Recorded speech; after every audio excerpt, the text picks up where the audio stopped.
জুয়েল আহমেদ, দিলবার হোসেন, রকিব হোসেন এবং বাদল হোসেন নামে 4 জন যুবককে এলাকাবাসী সন্দেহজনক অবস্থায় আটক করেছে। তাদেরকে আমরা জিজ্ঞাসাবাদ করার জন্য কী কারণে আটক করেছে, কী তাদের অভিযোগ, সমস্ত প্রক্রিয়া দেখার জন্য আমরা গড়ে হয়ে গেছি। স্যার কোন জায়গাতে আটক করা হয়েছে? গনিয়ামারা এলাকাতে। না, আগে তো 1-2 বার গ্রেপ্তার হয়েছে বিভিন্ন ধরনের কেসে। তো তার সেই সম্বন্ধে বা সমস্ত জিনিস প্রক্রিয়া নিয়েই আমরা তো জিজ্ঞাসাবাদ করছি। স্যার 4 জনকে কি একই জায়গাতে আটক করা হয়েছে স্যার?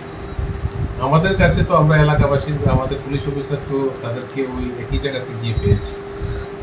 এলাকাবাসী তাদেরকে সন্দেহজনক অবস্থায় আটক করেছে, সমস্ত প্রক্রিয়া আমরা দেখছি। এরকম যদি কিছু থাকে তাহলে আইনগত ব্যবস্থা হবে। আর যে কারণে তাদেরকে আটক করেছে সমস্ত প্রক্রিয়াতে আমরা তদন্ত করে দেখছি।